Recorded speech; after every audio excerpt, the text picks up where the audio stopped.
Now, are you ready for the Word of God? Grabe. Sino sa inyo ang naka-attend last Sunday at narinig niyo yung mensahe nating lubog pero hindi lunod? Sabi mo sa katabi mo, ikaw ay maaaring lubog pero hindi lunod. We thank the Lord for His revelation. And sino sa inyo ang makakapag-testify that this series have been a blessing into your life? And we want that to be a blessing. Kaya nga nag-invite ka, di ba, ng kaibigan at kapamilya mo today because you want them to be blessed as well. And I encourage our online family to do the same. Share this experience to as many people as possible. And I hope you are feeling the energy of this home. That's Global Family, wherever you are going.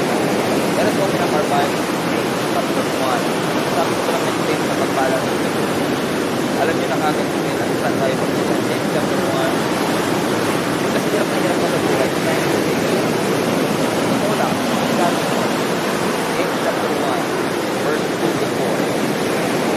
Dear brothers and sisters, when troubles of any kind come your way, consider it as an opportunity for great joy. For you know that when your faith is tested, your endurance has a chance to grow. So let it grow. For when your endurance is fully developed, you will be perfect and complete, needing nothing. I want to call this message, Embracing Hardships. Embracing hardships. Following God includes suffering. Always. May mga wow days, may mga ow days, may mga cold days, may mga warm days. May mga panahon na hirap at may mga panahon na sagana. Agree ho ba kayo doon, mga kapatid? May mga seed time, may mga harvest time, may mga morning, may mga dancing, may mga wow days, at may mga ow days. Following the Lord includes suffering. And Christianity is going to include hardships in your life. You have to understand, when you accept Jesus Christ as your Lord and Savior, you will receive forgiveness. When you accept Jesus Christ as your Lord and Savior, you will receive salvation. You will receive fresh perspective. Pero hindi basta-basta nawawala na parang bula ang mga problema dahil lang tinanggap mo si Lord. Oo, nakatanggap tayo ng kaligtasan, at oo, nakatanggap tayo ng kapatawaran, at oo, may bagong perspective sa ating buhay na kahit hirap tayo, ay meron tayong perspective na ang Diyos ay laging nandyan para sa atin. Pero kung ikaw nung hindi pa Kristyano ay may problema, hindi naman kinabukasan mawawala na agad ang mga problemang ito. Following God doesn't excuse you from suffering. Trusting God doesn't excuse you from suffering. Pag ikaw ay nagtitiwala, ikaw ay sumusunod, hindi basta-basta nawawala ang mga suffering ng iyong buhay. Lahat ng mga Kristiyano over 10 years can testify to me. Kahit 10 years na tayong Christian, hindi pa rin nabawasan o hindi pa rin nawala ang mga pagsubok sa ating buhay. At agree tayong lahat at napatunayan po nating lahat that God is not going to give you whatever you want. Hindi porket ginusto natin, matatamasa natin. Kasi itong lahat ay subject sa kalooban ng ating Panginoon. Pero ang tanong natin, as a Christian na tumanggap kay Kristo bilang tagapagligtas ng ating buhay at naniniwala na ang Diyos ay magpo-provide sa atin, how can we recover kapag ang buhay ay para tayong sinuntok at sinasaktan? How are we going to prepare ourselves for the sudden changes in our life? Napakahalaga kasi mga kapatid na oo, hindi natin iniiwasan ng pagsubok, pero kailangan maging handa tayong harapin. At ang ating pananampalataya ay maging matatag na suungin at harapin ang anumang pagsubok ng ating buhay. Parang yung katabi mo hindi nag-i-amen, parang wala siyang problema. Amen? Lahat tayo meron. Naalala niyo pa po ba, nung kayo ay nag-aaral, ako lang siguro to, sino sa inyo gustong-gusto nyo kapag may surprise quiz ang inyong teacher? Taas kamay. Taas nga po lahat ng mga tao na kapag may surprise quiz, I love it. Taas kamay, taas kamay, taas kamay. Okay, meron. O meron nagtataas ng kamay. I'm trying to love you guys. Ako, ayaw ko ng may surprise quiz. Alam niyo kung bakit? Kaya nga siya surprise. Hindi ka handa. Diba? Sino sa inyo agree kapag may periodic exam, okay lang. Pag ikaw ay mag-enroll ng college at may entrance exam, maaga ka pang gumigising eh. Kasi pinaghahandaan mo dahil meron kang matinding exam na pagdadaanan. Pero ayaw natin ng surprise quiz. Kasi kapag surprise quiz, walang handa dito. Kaya nga, di ba, naaalala nyo yung mga teacher, at marami po tayong mga teacher dito, we love you, mga kapatid. Pero napansin nyo ba, pag nagsabi kayong, alright guys, surprise quiz, ang mga estudyante, oh, ang haba niyan eh. Tapos naghahanap ka na ng intermediate pad, crosswise, lengthwise. Para may scarcity ng intermediate pad kasi nung elementary ko. Amen? Kapag may surprise quiz, hindi natin ito gusto because we are not prepared for it. Pasinin niyo ang buhay natin. Bilang pastor, napatunayan ko over the years na ang isang simbahan madaling i-motivate kapag nagsisimula pa lang siya sa journey. Excited pa eh. Pag bagong Kristiyano, excited dyan, motivated dyan, passionate yan. So yung faith to start, medyo wala tayong problema dun. Napansin nyo rin, pag patapos na yung buhay, madali na rin encourage eh. Kasi, baka iniisip niya, napagdaanan ko na lahat, nakikita niya na yung kaputian ng papunta na siya sa langit, yung mga ganyan, yung faith to finish, parang wala na rin kasi parang encourage ka na dahil malapit na matapos. Kaya kahit na pagod ka, konti na lang, i-push mo pa kasi malapit na matapos. So wala kang problema dun sa faith to start, wala kang problema to faith to finish, ang problema nating lahat, yung faith in the middle. Kasi yung faith in the middle, nakaka-discourage yun. Kasi yung now, tsaka not yet, iba ang kanilang timeline. Kaya minsan napofrustrate tayo, kasi Lord, sumusunod naman ako sa iyo eh. Nung una, excited pa nga ako eh. Nung una nga, pagka-service, alas 11, alas 9 pa lang. Nang gabi, ng Sabado. Andito na po ako eh. Pero sa tindi ng mga pagsubok, sa tindi ng mga, alam mo yun, parang excited ka to serve, excited ka, one day I want to discover what God has in my life. Pagpatapos naman na, sabi mo, Lord, thank you, I made it this far, I have kept my faith. Amen? Salamat sa iyo, Panginoon. Pero we have a problem of having faith in the middle of the journey. Alam niyo kung bakit? Umasa ka kasi na ang buhay magiging madali. God never promised us that you will reach your destination without an opposition. God never promised us that you will always fulfill your assignment without disappointment. Hindi yan pinangako ng ating Panginoon. Kaya nga, kailangan talaga natin ng faith to continue. Pananampalataya na makapagpatuloy. Tingnan niyo po yung sinasabi ni Apostle Paul sa early church in Acts chapter 14. Tingnan niyo to. Ang sabi ng scripture, they encouraged them. Sino yung they? The apostles. The early church encouraged the congregation to continue in the faith. Magpatuloy kayo. Anong basis ng pagpapatuloy? Reminding them that we must suffer many hardships to enter the kingdom of God. Ang sakit naman ng verse na yan, Pastor. Bakit masakit? You must eh. Hindi sinabing you may be experiencing. Baka sakali maka-experience ka ng hirap. Ang sabi ng scripture, sigurado. Kaya iba pagbanggit ko ng ng message, embracing hardships. Pastor, di ko kailangan yan. Ang kailangan ko ngayon how to manage the blessing that God has entrusted me. And thank God for that. Pero hindi lahat katulad mo. At kung ikaw man ay nasa season of blessing at harvest, thank God. Pero darating yung panahon ng season of hardships. Season ng kakulangan. And this message is going to be a pivotal message pagdating ng araw na yon. Kasi panghahawakan mo ang pangako ng ating Panginoon. Kaya yung sinasabi dito ni Apostle Paul, actually, dalawa sila rito, ni Paul and Barnabas. Kinakausap niya yung mga bagong mananampalataya back in the day. Hey guys, you will suffer. Darating kayo sa paghihirap. And by the way, they can speak from experience. Kasi sila mismo, dumaan ang hirap, pagkabilanggo, and even to the point of death. Why? Ang sabi ng scripture, we must suffer many hardships to enter the kingdom of God. Kaya nga sinasabi niya, magpatuloy lang kayo. In essence, sinasabi ni Apostle Paul, hindi magtatagal yung season ng hardships.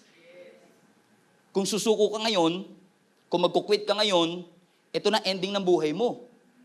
Sabi niya, tuloy lang. Padayon good. Because God will be praised sa imong kinabuhi.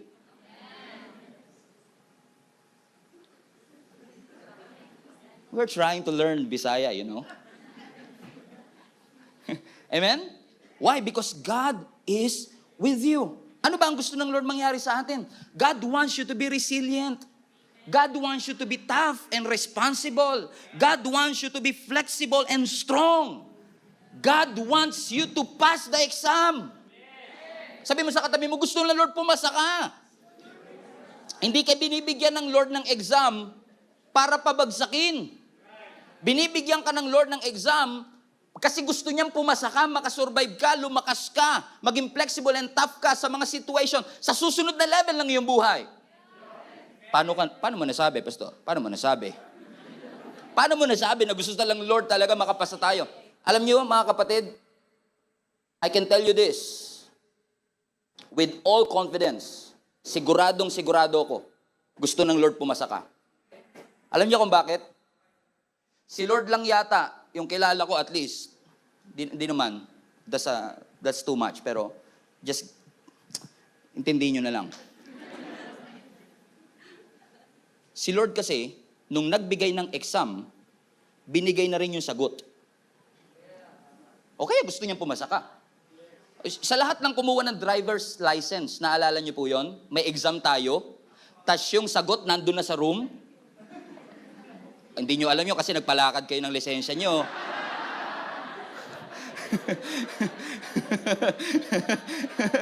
Alam nyo yun eh. Di ba? Pag nag-e-exam, naalala ko nung kumuha ko ng lisensya ko, nung nag-e-exam ako, nandun na yung sagot. Kumbaga, gusto ng Department of Transportation, hindi ka bumagsak. Ang gusto nga nila, pumasa ka eh. In fact, kung di mo nga maintindihan dahil English yung exam, pwede ka magtawag ng interpreter. Kasi gusto nila, pumasa ka. Paano nila masisigurong papasa ka? Pinakita na yung sagot. Tanong, ba't ang Kristyano, pinakita na yung sagot, tanong pa rin ang tanong. Kasi di nyo binasa yung sagot eh.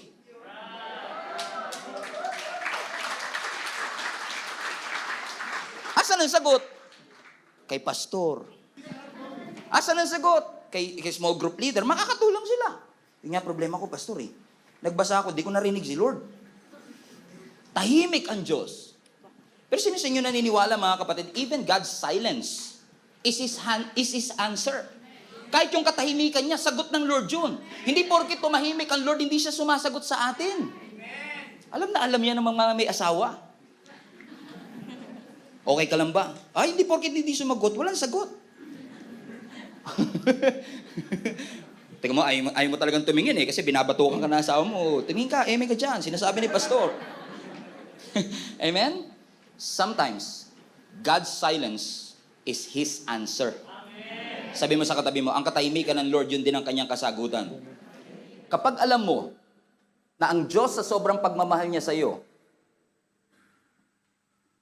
binigay niya na kagad ang sagot. Kapag alam mo yun, mas lalo ka magpapatuloy. Bakit? Alam mong gusto ng Diyos na ikaw ay tulungang makasurvive. Imagine niyo yun, yung cheerleader ninyo, si Lord mismo. Sabi mo sa katabi mo, yung cheerleader mo, si Lord mismo. So kung may mga problema ang dumaranas sa ating buhay, you always have to be reminded that storms always come with a purpose. Laging may layunin ng Diyos. That storms are designed to strengthen your faith. That storms in your life are designed to deepen your relationship with our Lord Jesus Christ. Alam niyo mga kapatid, marami sa inyo hindi nakakaalam that our volunteers sa church na to, walang tulog for almost 1 month. Because they are trying their best to give us the best possible worship experience every single Sunday. Of course, this is not perfect.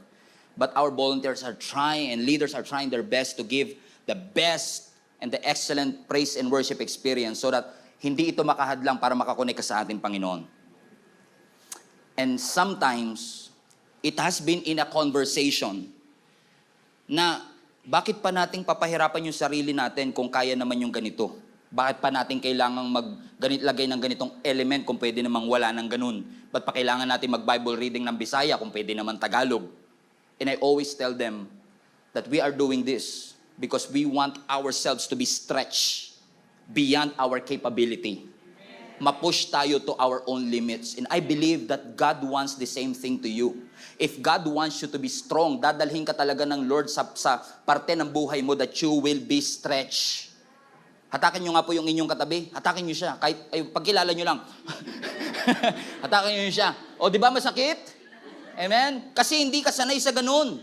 Ang Diyos natin ay merong magandang intensyon kahit pa parang masakit sa ngayon. Gusto niyang i-stretch ang mga spiritual muscles natin for us to endure the more spiritual weight that we are about to lift in the future. Ano sabi ng Isaiah chapter 48 verse 10? Sinubok ko kayo sa pamamagitan ng kahirapan, kung paanong ang pilak ay dinadalisay sa apoy, ngunit kayo'y napatunayang hindi nararapat. Tingnan nyo, may exam. Ang sabi ng Panginoon, sinubo ko kayo. Anong ginamit ng Lord na exam? Kahirapan. Di ba?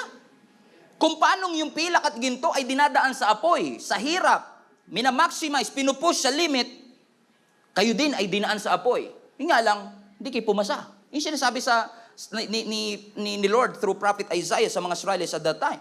So, ibig sabihin pala, hindi lagi maganda ang resulta ng exam. Hindi na kailangan ng rocket science yan kasi yung katabi mo, madalas babagsak yan dati eh. Oo. Tapos pumapasa lang pag may bonus, no? So, ibig sabihin, ang mga response po pala natin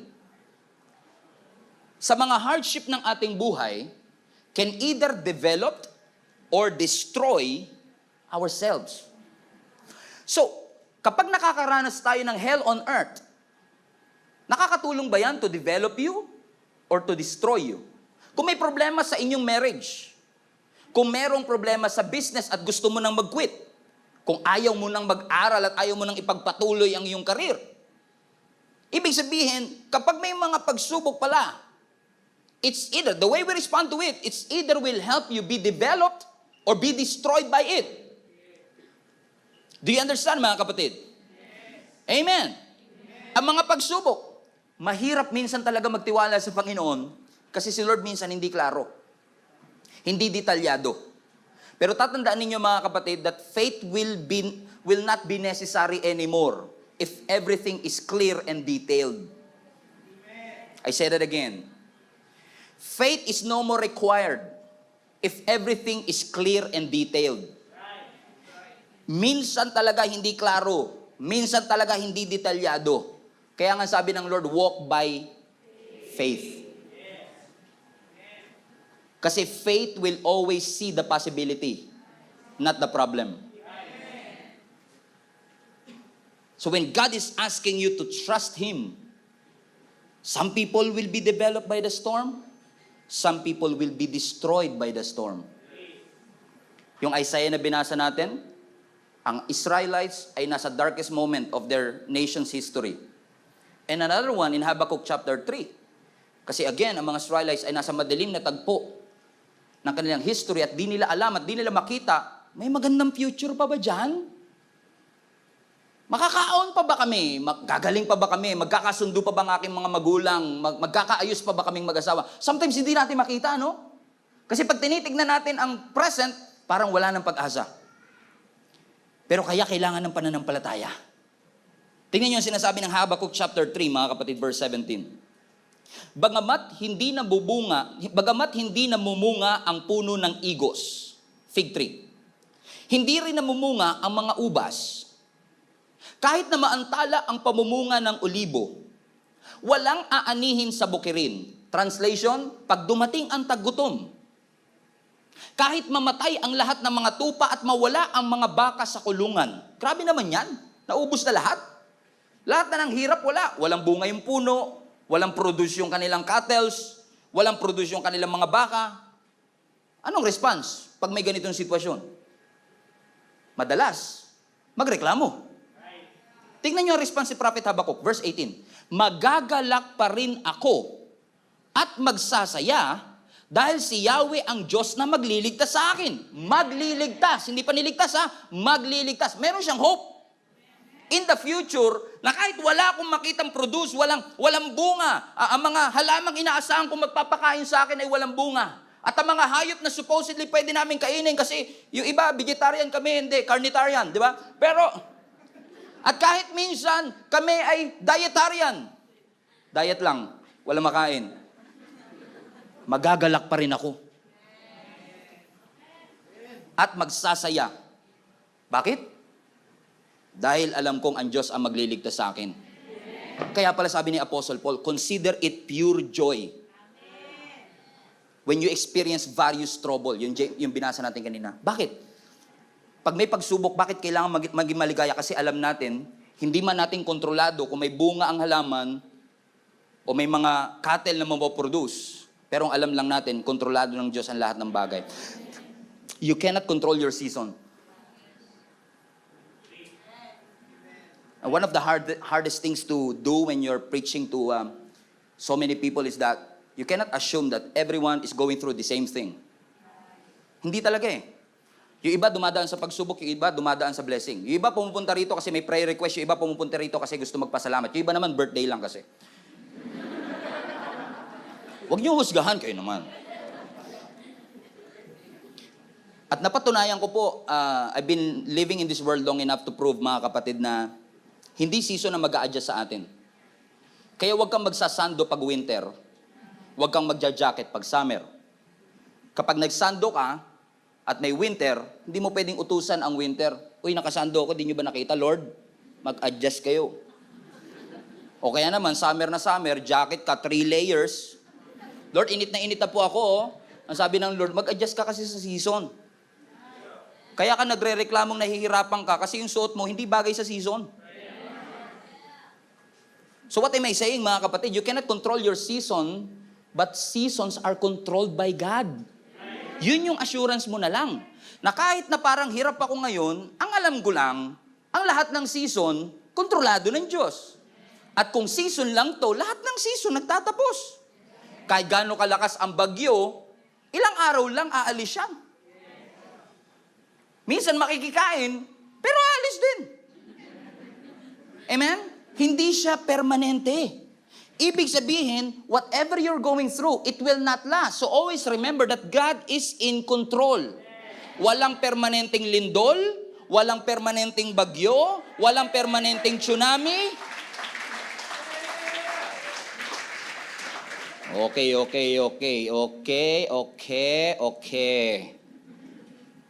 Hindi ka kasi tatay na walang mai-provide sa kanyang mga anak. Hindi ka kasi nanay, pastor. Hindi mo naiintindihan ang pinagdadaanan namin. Totoo naman po, I may not fully understand what you are going through.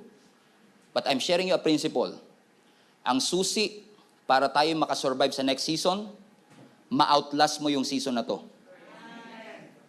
Yun lang. Sabi mo sa katabi mo, tiis-tiis lang hanggat may time pa. So ibig sabihin, if I will just hold on to my faith long enough, makakakita ako ng liwanag sa dilim. How can I do that? So it's very important, listen to me guys, it's very important for you to live by faith, walk by faith, act by faith. Everybody say that with me. Every one of us should learn to walk by faith, live by faith, and act by faith. Amen? Do you understand? Mahirap ba ang buhay? Yes. Wala makakapag-deny, kapatid. Life is hard. But God is good. Life is hard. But God is good. Put that in the chat. Sabi mo sa katabi mo, life is hard. But God is good. Fasten your seatbelt. Papunta pa lang tayo sa exciting part. So, pastor, if God is good, why is life hard? Sarap kasi pakinggan, life is hard but God is good. Pang Twitter, pang Facebook, pang caption. Pero iba, mukha mo yung nakalagay, pero caption mo, life is hard but God is good. Ginagawa ko rin yan minsan eh. Joke! Okay, pastor. Follow-up question. If God is good, why is life hard? In fact, nung ako ay sumunod sa Panginoon, I did not sign up for this. Hindi katulad pag entrance exam. Alam ko na kagad na mahihirapan ako eh. Alam ko na kagad na mag-e-exam ako, pinili ko pa rin mag-exam kasi I want to get through. Pumasok. Pero ito, pastor, hindi ko to alam ko nga, nung dati, nung pinatanggap ako, sabi nila, mahal ako ng Diyos, nagmamalasakit ang Diyos. Tapos nung tinanggap ko, tapos sunod-sunod yung problema. Sabi mo, sana nga, hindi ko na lang tinanggap eh. O, marami namang maraming nakaka-apekto dyan, Pero isa sa mga napatunayan ko, mga kapatid, kahit tignan nyo pa yung katabi nyo, kahit itanong nyo pa yung katabi ninyo, hindi mo na siya kailangang kumbinsihin that life is hard. Alam niya na yun. Alam niyo kung ano yung mahirap siyang kumbinsihin? Yung God is good. Even though we are going through a hard season in our life. Yun yung mahirap intindihin. Kasi lahat tayo, regardless of our age, all of you who are listening right here, hindi na natin kailangang pag-usapan. Mahirap ba ang buhay? Mahirap. Amen? Mahirap. Mabuti ba ang Diyos? Yes. Lagi? Yun lang, pastor. Hindi ko nga din alam eh. Lahat, kumbinsidong mahirap ang buhay. Lahat, karamihan naman, kailangan kumbinsihin na mabuti ang ating Panginoon. In fact, si Gideon, mga kapatid, sa Bible, sa Judges chapter 6, have been asking the same question. Na kung kilala niyo si Gideon po ang panglimang judge at kilala siya sa pinaka parang world-renowned pagdating sa mga naging judges ng Israel. At itong si Gideon na ito, kasama ng buong nation of Israel, bilang consequences sa kanilang pagsuway, ay sila pinadaan ng Panginoon sa 7-year na kahirapan. Say that again. Dahil sila'y sumuway, sila ay pinadaan ng Lord sa 7 years na kahirapan. Ang mga kaaway nila, pinapatay ang kanilang mga kasamahan. Hello Global Family, welcome to our podcast for today. And ang topic natin is called Learning to Say No. In 1 Corinthians chapter 6, the Bible says, "You say I'm allowed to do anything, but not everything is good for you. And even though I am allowed to do anything, I must not become a slave to anything." Alam niyo, naniniwala ako that choices in our life will determine our victory in our future. Sabi nga nila, our life is a product of our choices. Ibig sabihin, our life is a product of our yes and our no. One wrong choice could ruin your life, but one right choice could actually bless your life. Naniniwala ako na yung choice na yan, or our decision to choose something, is actually one of the most beautiful gift na binigay ng Panginoon sa bawat isa sa atin. Kung iisipin po ninyo, in almost anything, we have a choice. May choice ka kung ano ang kakainin mo, may choice ka kung ano ang susuotin mo, may choice ka nga kung magsisipilyo ka ba o hindi. And even in our life decision, katulad ng career, life partner, education, isang blessing siguro na hindi tinanggal ng Panginoon yung abilidad nating mamili. Yun nga lang, pag tayo ay nagkamali sa ating mga naging pagpili, ay nagre-resulta po ito ng mga consequences sa ating buhay. Katulad po ng ating mga unang magulang na si Adam and Eve, yung kanilang maling desisyon o maling choice ay naghatid po ng kamatayan at kasalanan sa bawat isa sa atin. That's why kung ang ating desisyon at ang ating choice ay may malaking epekto sa ating buhay, naniniwala ako na napakahalaga na meron po tayong mga boundary. Yung mga boundary po kasi na yan sa ating buhay ang magdedetermine at magdedefine kung sino ka. Yan din po ang magdedefine ng ating identity. Kailangan natin ng boundary line. Yung boundary line na yan ang magsasaad ano ang ating pinapaniwalaan, ano ang ating binavalue, saan tayo mahusay o magaling. Kumbaga kapag may boundary line, yan yung magdedetermine ito ako at ito yung hindi ako. Yung boundary ang magdedetermine saan ka magsisimula at saan ka magtatapos. Yung boundary din ang magdedetermine kung ano yung responsibility mo at hindi mo responsibility. Kailangan lang tama at maganda ang ating boundary. Kasi yung mga great boundaries na yan ay naghahatid ng great blessing sa ating buhay. Pag naging tama po yung ating boundary at nakakapagsabi tayo ng yes sa tamang bagay at no dun sa mga maling bagay, yung mga boundaries na yan ang mag-activate ng mga pangako ng Panginoon sa ating buhay. Yan din pong boundary na yan ang magpo-promote at magbibigay sa atin ng totoo at panghabang buhay na kalayaan. In fact, kung iisipin po ninyo at titignan po ninyo ang Biblia, si Lord naman talaga ang kauna-unahang boundary setter. Kung titignan niyo po ang creation is actually a picture of a boundary. Diba? Ang sabi ng Bible sa Genesis, the earth was without form and without shape. Kumbaga, ang mundo before the Lord is chaotic. And a life of chaos is very possible kapag hindi tayo nag-set ng boundary. So anong ginawa ng Panginoon? Nung siya po ay nagsalita, nag-set siya ng boundary between light and dark. Nag-set siya ng boundary kung ano yung basa at ano yung tuyo, maging sa ating human sexuality. Nagbigay ang Diyos ng boundary between male and female. In fact, si Adam and Eve, nung nilagay niya dun sa Garden of Eden, yung Garden of Eden meron din pong boundary. Hanggang sa ating 10 Commandments. Naniniwala ko na yung 10 Commandments na yan is actually a boundary too. Doon sa 10 Commandments nakasaad, ito yung pwede at hindi pwede. Sabi ng 10 Commandments, thou shall not murder. You shall not commit adultery. You should honor your parents. Ibig sabihin, boundary pong lahat ng yan. And even God, in essence, if you think about it, is actually put some boundary on Himself nung binigyan niya po tayo ng free will. Now, let me just clarify. Ang Diyos natin ay powerful at ang kanyang power is infinite. Pero tignan nyo, kahit infinite ang kapangyarihan ng Panginoon, binigyan niya po tayo ng kapangyarihan na mamili. God has a choice not to give us a choice, but He set a boundary for Himself in essence at sinabi niya, let these people, you and I, must have a choice. Ibig sabihin, there are things because of that choice, because of that boundary, there are things that I can do and there are things that I'm not designed to do. Dahil nag-set si Lord ng boundary eh.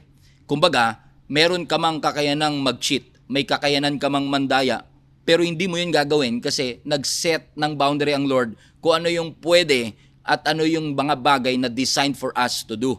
Napakahalaga ho niyan kasi ang bahay na walang bakuran, ang buhay na walang boundary, kahit yung mga blessing, tatagas, mawawala sa atin.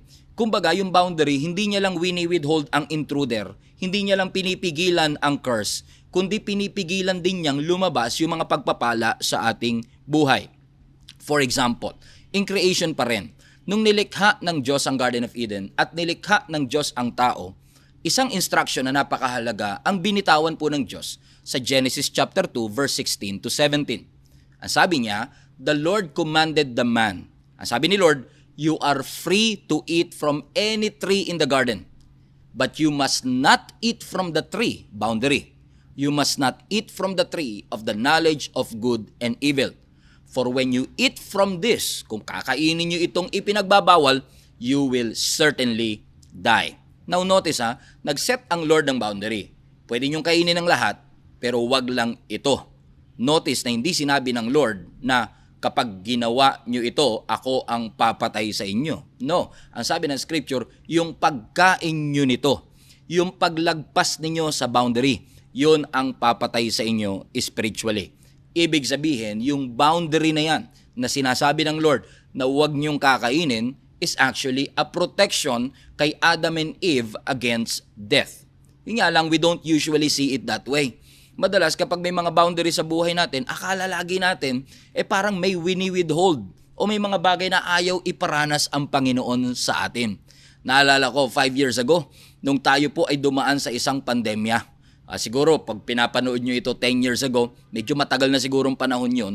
Pero kami ngayon, medyo fresh pa sa amin 5 years ago, na yung gobyerno, because of the pandemic ng COVID-19, ay nagbigay ng boundary, no? Na merong tinatawag noon na quarantine borders. Ibig sabihin, ito yung mga pwede mo lang puntahan at ito yung hindi mo pwedeng puntahan para ma-prevent ang bansa na kumalat pa ang pandemya. Pero syempre, lahat ng tao may sari-sariling kagustuhan.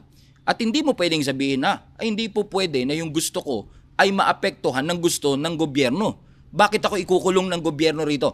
Pinaparusahan ba ako ng gobyerno? Bakit niya inaalaw na magstay ako sa sarili kong bahay? Hindi. Hindi punishment yung boundary. Yung boundary, yun ay proteksyon ng Panginoon, proteksyon ng gobyerno para hindi tayo magkalat o makahawa, hindi tayo mahawa ng sakit na epidemya. So napakahalaga po ng boundary sa ating buhay. In fact, itong concept na ito ng text natin ay ineko ni Apostle Paul sa 1 Corinthians chapter 6 verse 12. Ulitin-uli natin yung text. Ang sabi ni Apostle Paul, I am allowed to do all things. Pag sinabi mong you're allowed to do all things, ibig sabihin yan, everything is permissible. Pero dinugtungan niya. Lahat permissible but not everything is good for you. Even though you are allowed to do it, ang sinasabi ni Apostle Paul, it's hard to stop when I know I should. I must not become a slave to anything. So ibig sabihin, alam ni Apostle Paul maaaring sabihin ng taong, pwede ko yang gawin. At maaaring sabihin mo talaga, pwede naman talaga, pero makakabuti nga ba talaga sa atin? So, kung kailangan ng boundary sa ating buhay for us to determine what choice to make, ang tanong, ako ba dapat ang magsiset ng boundary? O ikaw ba dapat ang magsiset ng boundary? No, the Bible is very, very clear to us na ang nagdidetermine ng boundary is God Himself. Ulitin ko lang, life boundaries are necessary.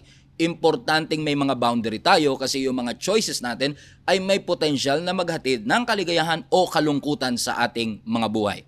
So instead of asking, pwede ko bang gawin to? Pwede ko bang gawin yan? Ang sabi ni Apostle Paul, pwede naman siguro, pero hindi lahat beneficial. Kung titignan nyo ang 1 Corinthians, parang corrective letter yan. Isinulat po yung buong 1 Corinthians na yan, parang in essence, i-correct ang ating behavior at maging yung ating doctrine. Nga sinasabi ni Apostle Paul, pwedeng sinasabi ninyong mga taga-Korinto na pwede nyong gawin ang lahat. Pero ang tanong, wise bang gawin yung mga bagay na ito? Kasi hindi porket naisip ninyo, hindi lahat ng idea ay ideal. Hindi porket naisip natin, parang gusto kong gawin to. Ang tanong, ideal ba yan? Yan ba ay inalaw ng Panginoon na magawa mo at design ka ba dyan? Is it wise? Is it beneficial? Is it profitable to you? May mga bagay ho kasi na hindi kasalanan pero posibleng nagli-lead sa kasalanan. Yun siguro yung sinasabi ni Apostle Paul na, sige, gawin mo, pero teka lang, permissible? Yes. Pero makakabuti ba sa'yo? Is it wise for you to do that? At maaaring noon, iba ang kanyang specific na ipinagbabawal o wina-warning sa mga taga-Korinto. Pero ngayon siguro magandang tanungin, yung pag-i-stay ba natin ng gabi at nag-i-scroll tayo sa social media, kasalanan ba siya? Marahil hindi. Pero posibleng magdulot at mag-lead sa isang kasalanan. Yung isolation, maaaring hindi naman kasalanan, pero if you keep yourself always isolated, it could lead to sin. Procrastination also. Hindi naman kasalanan, pero it could lead to sin. Online games, for example. Hindi ako against yan, ha? Pero posibleng hindi nga siya kasalanan, pero kung magiging addicted tayo rito, it could lead to sin. Yung pagbabasa ho natin ng mga latest chika, no, sa social media, maaaring binabasa mo lang naman siya at sinasabi mo, hindi naman ako yung mismong nagchichismis. Posible. Pero posible rin na habang binabasa mo siya, naglilid ka sa pagiging judgmental, naglilid ka na husgahan yung personality o yung aksyon ng isang tao. So instead of asking, pwede ba to o pwede ba yan? Pwede ba ang kiss? Pwede ba ang holding hands? How far is too far? What is the boundary? Again, the big question should be, is it wise for you to do it? Magpapatato ba ako? Iinom ba ako ng wine? Kakain ba ako ng baboy? Is it a sin? Kailangan ba? Dapat ba? Pwede ba? When I say yes, pag sinabi ko, sige gawin mo, pwede sabihin mo, sige gagawin ko. Pero kapag sinabi mo, pastor na no, o sige hindi ko na rin gagawin. So si Pastor Stephen ba dapat ang mag-determine kung ano ang dapat at hindi dapat gawin? No. Let the Word of God govern your decisions. So the right question is hindi lang, bawal ba o hindi? How far is too far? Ano ba ang boundary? Magandang tanungin din, is it good for you? Is it good for me? Does it bring me peace? Does it bring me joy? Because ang alam ko lang, no, yung pamamaraan natin ay hindi laging naghahatid ng kapayapaan. Yung decision natin ay hindi laging nagbibigay ng kaligayahan. Pero God's way is always the right way. God's way will always bring peace. It will always bring joy. It will always bring deliverance. And it will always bring miracles in our life. In fact, the truth that I want all of you to be reminded today is that kapag ka nagsabi ka ng no sa boundary, meaning inayawan mo, hindi mo in-exercise, hindi mo prioritize, hindi mo binigyan ng premium ang boundary, when you say no to boundary, you say yes to bondage. Mas lalo tayong nafo-fall into bondage dahil dito. Naalala ko ang nation of Israel nung sila ay palayain ng Panginoon mula sa Egypt papunta sana ng Promised Land. Nung sila po ay nandun na po sa paanan ng Mount Sinai, si Moses po ay nagpaalam na aakyat ng bundok to spend time with the Lord. Kasi naniniwala tayo based on what we've read na nung nag-spend si Moses ng 40 days and 40 nights, ay natanggap po niya yung 10 Commandments at yung instruction papunta po sa tabernacle. Pero alam naman natin ang storya. Habang si Moises po ay nandoon sa taas ng bundok, ay naging impatient ang nation of Israel na ang tagal-tagal ni Moses doon sa ibabaw ng bundok. At dahil matagal si Moses na kanilang leader na nandun sa ibabaw ng bundok, yung kanya tuloy kapatid na si Aaron ang pressure ng mga nation of Israel kasi sinasabi nila, mag-create tayo ng Diyos na pwede nating makita. Siguro dahil ang Diyos invisible, naghahanap sila ng visible representation of the God that delivered them from the nation of Egypt. And alam nangyari, alam naman natin ang nangyari sa scripture, na pressure itong si Aaron at binigay niya, nag-give in siya rather, doon sa pressure ng nation of Israel, kaya siya mismo ang naging tagapanguna, no, para mag-create ng guyang ginto o golden calf. At nung na-create na yung golden calf na yan, ang sabi ng scripture yung mga nation of Israel, nung tinitignan nila yung golden calf, sabi nila, ito yung Diyos na nagligtas sa atin mula sa pag-alipin ng mga Ehipto. Which is obviously not true kasi si Lord, si Yahweh ang nagligtas sa kanila. But since they are looking for a visible representation, akala nila yung golden calf ang nagligtas talaga sa kanila. So nung bumaba si Moses, galing sa 40 days and 40 nights na fasting, pagbaba niya, nakita niya yung party-party nitong mga taong ito na pinangunahan pa mismo ng kanyang kapatid, and he was furious. He was so angry na sa sobrang galit ni Moises, nabasag niya po yung Ten Commandments, yung tablets of stones. So technically, if you think about it, Moses is literally the first one to broke the law, literally. At dahil sa galit niya, sinunog niya yung kanilang idol, kinonfront niya ang kanyang kapatid na si Aaron, and then ang sabi niya, pumili kayo ngayon. Kayo ba ay sa Panginoon o kayo ay hindi sa Panginoon? This is a moment that was defining the line of loyalty. Si Moses mismo, nagbigay siya ng boundary. This is a spiritual dividing line. Hindi po pwedeng neutral kayo. Kailangan yung pumili ng side. At alam nyo, ang sabi ng scripture, may mga tao na mas pinili ang golden calf. May mga Levites and 3,000 of them. Listen, 3,000 people, Levites, mas pinili nila ang golden calf kesa sa ating Panginoon. And you know what happened? Because they chose the golden calf, those 3,000 people died that day. Pero ang tanong, si Lord ba ang pumatay sa kanila? No. Their death was self-inflicted. Dahil sa kanilang desisyon to choose the golden calf, yun ang naging consequences ng kanilang pagkamatay. Which I find it fascinating that day, 3,000 people died when the law was given by the Lord. Pero we all know, probably know the story of what happened in the New Testament.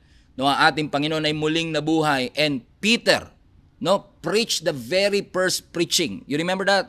In the very first Sunday service, ang sabi ng Bible, because Peter spoke, 3,000 people got saved. Now notice, nung bumaba ang law, 3,000 people died.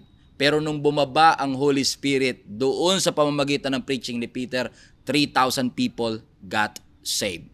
Because they made a choice, they died as a consequence of that choice. So ang tanong, if we will make a choice, yung choice po ba natin, yung boundary na ating isiset, yan po ba ay makakatulong para magampanan po natin ang purpose ng Panginoon sa ating buhay? Hindi naman po kasi po pwedeng walang boundary. Kaya ang sabi po ni Moses, kailangan yung pumili.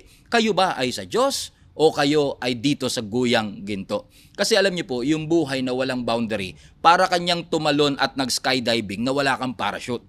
O hindi po pwede. Kailangan magkaroon ka ng desisyon mismo na ikaw pipiliin mo na hindi lang maglingkod kundi piliin talaga ang Panginoon. We cannot neglect setting a boundary for our life. Ang sabi po mismo ng Proverbs chapter 13 verse 18, the one who neglects discipline.